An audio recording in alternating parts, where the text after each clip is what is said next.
The animated version of the Transformers was a superhero animated television series produced by Cartoon Network Studios. It aired from 2007 to 2009 and had 3 seasons with 42 complete episodes. Today we are going to look at the metatolic characters, the good, the bad. Then we shall get to see the talented people behind the voices, who they are and how old they are after all these years.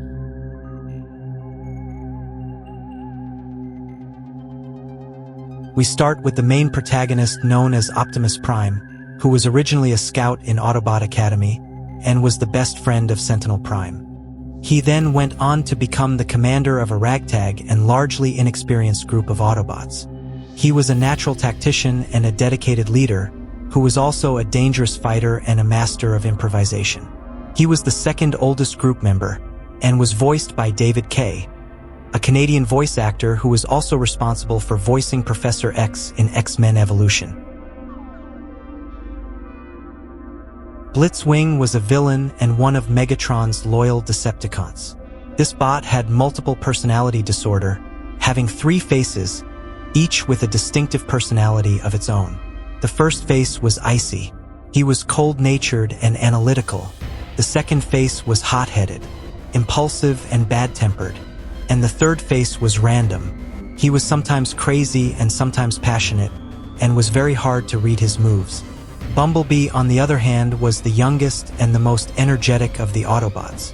He was the yellowest color in the whole show, and was a hyperactive and a wisecracker too. Being the joker and mocker of the group, it was very hard for him to be silent even for 10 minutes.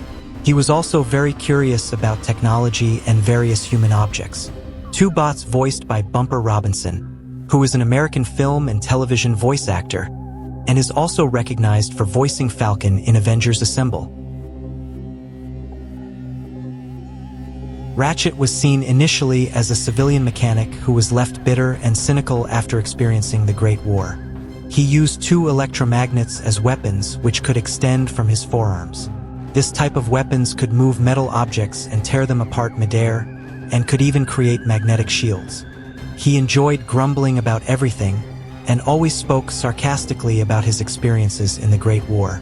He was voiced by Corey Burton, who is an American voice actor, and a fun fact about him is that he is the current voice of Captain Hook in the Walt Disney Studios.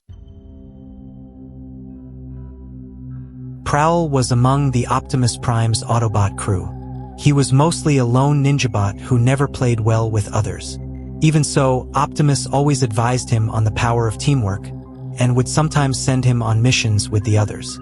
He was a sneaky and clever force of nature who spent most of his hours meditating. Voiced by the amazing Jeff Bennett, an American voice actor who is also the voice of Big Billy in the Powerpuff Girls, and also Johnny Bravo. RC was a former teacher of the Autobots who was drafted as an intelligence officer in the war with the Decepticons.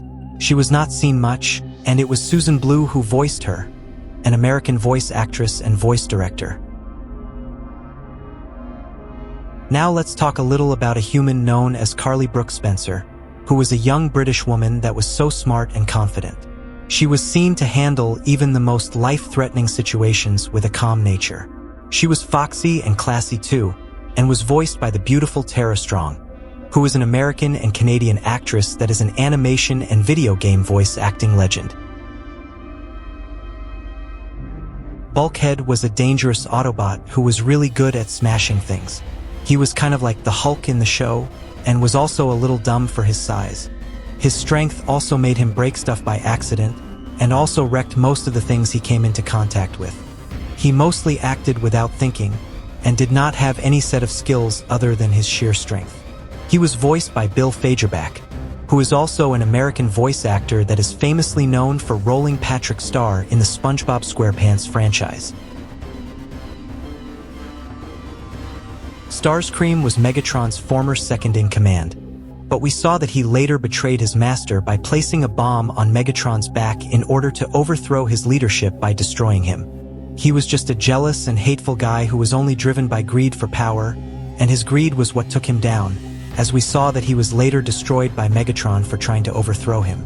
He was voiced by the iconic Tom Kenny, who is an American voice actress and the original voice of SpongeBob. Now, Sentinel Prime was a member of the Cybertron Elite Guard, which was under the command of Ultra Magnus. He was known to mostly transform into a cybertronic bulldozer, but on Earth, he temporarily started to transform into a snowplow truck as a way to safely travel on Earth's roads. He had an energy lance and a shield which could be expanded into a force field. He was voiced by Townsend Coleman, who is an American voice actor who began his career in TV commercials in the 1980s. Lockdown was a Cybertronian bounty hunter who was a solo outlaw that worked for mostly the Decepticons because they paid much better than the Autobots. After destroying his victims, he always cut parts of their machine bodies and attached them to himself, considering them trophies from battles. He was such a tough assassin who really gave the Autobots a tough time throughout the show. He was voiced by Lance Henriksen, an American actor who we also discussed in a previous video where he voiced Kerchak in Tarzan. And just to add a few, Jazz was also a member of the Cybertron Elite Guard and was more of an independent individual. Optimus Prime was a high-ranking Autobot officer who was extremely popular amongst some of his fellow Autobots and was well known to master several different combat skills. Initially referred to as Elita 1, Black Arachnia was abandoned by her teammates in an alien world that was infested by a horde of alien spiders and was attacked by them, leaving her body physically looking as it does now. She hated her body with passion and would do anything to get rid of it. Dirt Boss was a small Decepticon who had a huge chip on his shoulders and was seen tired of serving people and now wanted to be a boss like others. Swindle was an intergalactic arms dealer who was a business bot that saw the Great War as a business opportunity. He was good in marketing his stolen goods, and both his charisma and intelligence was what made him sell so many weapons, especially to the greedy Decepticons.